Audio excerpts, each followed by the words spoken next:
পৃথিবীতে বড় ঔষধ হলো হাসি, আর বড় সম্পদ হলো বুদ্ধি। শক্তিশালী হাতিয়ার হলো ধৈর্য, এবং উত্তম সুরক্ষা হলো বিশ্বাস। যৌবনের লোভ দেখিয়ে শৈশব কেড়ে নেয়, অর্থের লোভ দেখিয়ে যৌবন কেড়ে নেয়, অবশেষে মৃত্যু সব কেড়ে নেয়। মানুষ এইটুকুই বোঝে না, সম্পর্কে হাজারটা মানুষ থাকার চেয়েও সত্যিকারের সম্পর্কে একজন মানুষ থাকাই অনেক ভালো, সেটা বন্ধু হোক কিংবা ভালোবাসা। বিশ্বাসঘাতককে গালাগালি না দিয়ে ধন্যবাদ বলুন, কারণ সে তোমাকে মানুষ চিনতে শিখিয়েছে। মৃত মানুষের অভাব বুঝি, কিন্তু জীবিত মানুষের আর্তনাদ বুঝি না। এটাই হলো মানুষের পার্থক্য।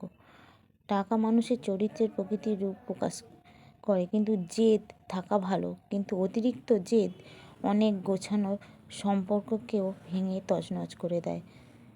তাই কি না বন্ধুরা? তোমরা কি বলো? তোমরা সিদ্ধান্ত নিয়ে তোমরা জানিও যে আমি ঠিক কথাগুলো কি ঠিকই বলেছি না ভুল বলেছি। জীবনে কেউ যদি কখনো আপনাকে দেখে তার দরজা বন্ধ করে দেয়, মনে রাখবেন ছিটকিনিটা দুই দিকেই থাকে। আপনিও বাইরে থেকে বন্ধ করে দিয়ে ভেগে যান।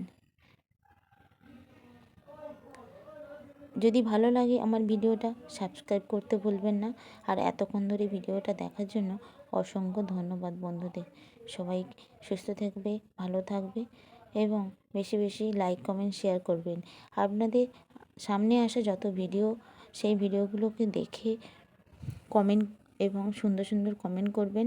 সেই ভিডিও রিলেটেড কমেন্ট করলে তোমাদেরও বন্ধু বাড়বে, ও একসাথে আমাদের এই ফেসবুক প্ল্যাটফর্মে এগিয়ে যেতে সম্ভব হব। এইভাবেই আমরা এগিয়ে যাব। একবার করেই দেখো না, ধৈর্য ধরে দেখবে অবশ্যই সফলতা পাবে। করে দেখতেই বা কী বাধা। তা সবাই সুস্থ থেকো, ভালো থেকো।